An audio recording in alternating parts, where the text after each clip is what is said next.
Hi there, I'd like to read you an excerpt from my time travel adventure Tomorrow's Guardian. In Tomorrow's Guardian, Tom, who is an ordinary schoolboy, discovers that he has the talent that enables him to travel backwards through time. This might sound an advantage, but in fact puts himself and his family in great danger, and he must decide before the end of the book whether to keep the talents or to have them removed. In this particular excerpt, Tom and his fellow adventurer Septimus travel back through time to the battlefield of Isandlwana, where in 1879 a British army was destroyed by an overwhelming force of the Zulus. Tom and Septimus are travelling there to try and rescue Lieutenant Edward Dyson, who was supposedly killed in the battlefield, but maybe, like Septimus and Tom, a walker, someone who can travel through time. Septimus and Tom have just agreed on the location on the battlefield to search for Edward, and are about to travel back through time when we rejoin the excerpt. Right, here we are then, Septimus said, passing the book to Tom with one hand and tapping on a photo with the other. Front row, second from the left. Tom looked at the picture indicated. It was an old black and white photo of 8 officers standing or kneeling around some flags. They were all in the same uniform. He looked at the second from the left. He was a young man in his 20s, cleanly shaven, tall and looking very proud. Tom wondered if any of his fellow officers in the photo had survived the fateful battle. "That's the guy we're looking for?" Tom asked. Septimus nodded, putting the book away and fastening his rucksack. "When we arrive, it will be chaos. We are white faces. The Zulus will kill us if they find us. We will keep out of sight and locate Dyson. We have no idea how long he lived after Gowran left him, so we can't waste time. Furthermore, we cannot alter anything that occurred. Focus on the task at hand and remember that photo. Let's go," the man ordered. Tom nodded. Tom took a deep breath and put his hand on Septimus's shoulder. The jump was not a long one. He did not move at all in terms of position on the surface of the planet, although Tom had learnt that the talent he had somehow took account of the movement of the Earth, its solar system, and even the rotation of the galaxy. All he had to do was to manage the move back through some 130-odd years. They were standing between rows of conical white tents. The sky above them was darkening to a deep blood red. He could see the disk of the moon already cutting across the sun, dimming the light as it did.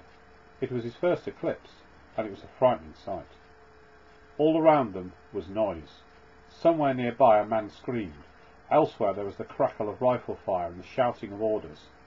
And behind it all, like the noise of a swarm of bees, the terrifying, buzzing war cry of the Zulu warrior. "This way, Tom," shouted Septimus above the din, and dragging the boy along, pushed between 2 tents. They emerged onto a scene of chaos. They were indeed near the cooking area. A dozen fires heated bubbling cauldrons of stew that would never be eaten. The cooks, huddling together, tried to keep the Zulu warriors away. Zulu warriors.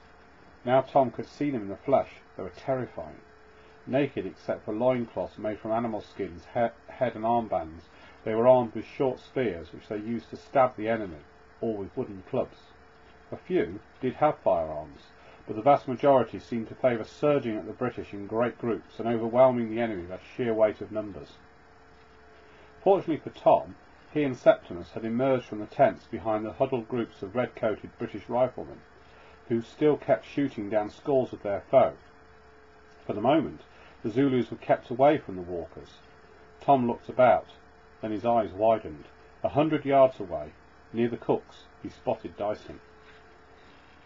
"There he is," he shouted, and started forward. Septimus came after him, yelling at Tom to be careful, but Tom hardly heard him. He was closing in on Dyson, fumbling at the ball and chain fastened to his belt, when, in a roar, a dozen Zulus burst through the thin line of redcoats and ran into the camp. One came towards Tom, screaming at him. Tom stopped dead in his tracks, terrified and pinned to the spot with fear. His heart beating, he saw the warrior draw back his spear. "Look out, Tom!" yelled Septimus, and the voice freed Tom from his paralysis. At once the boy knew what to do.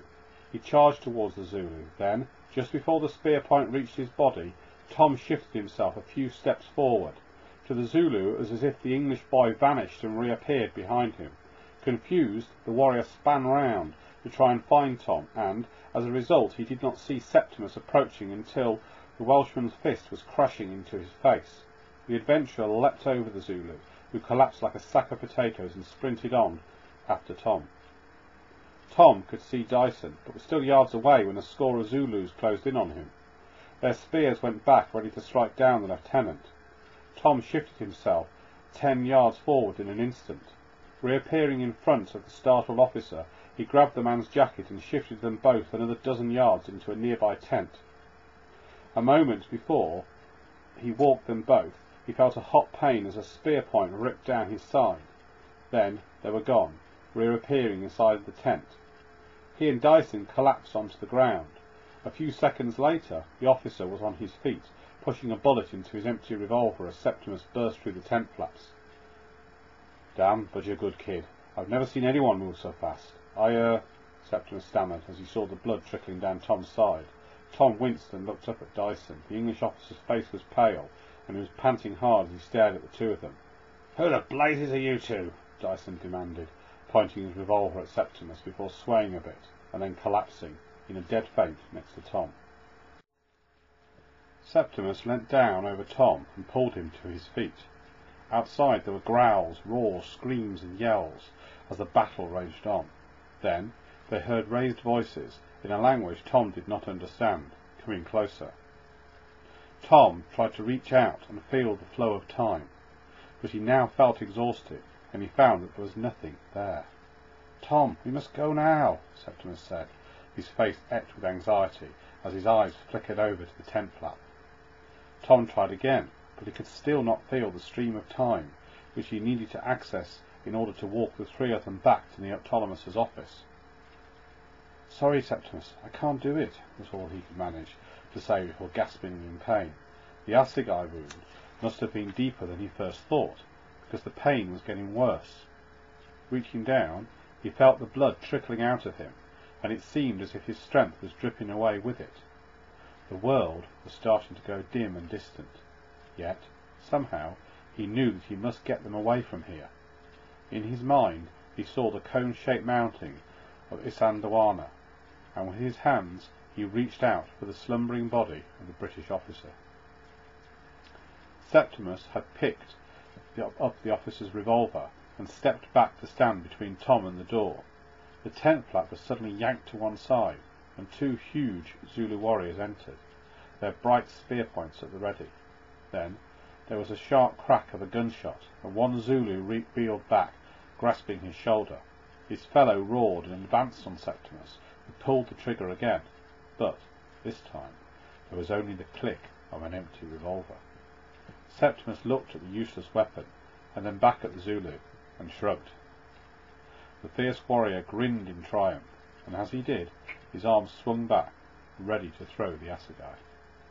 Well, that's the end of the excerpt. I hope you enjoyed that. If you'd like to find out what happened to Tom and Septimus and read the story up until that point, then go to my website, www.tomorrowsguardian.com, and you'll be able to find out where you can buy the book, where you can download the ebook version, and find out all other useful facts and figures. That's www.tomorrowsguardian.com. See you there.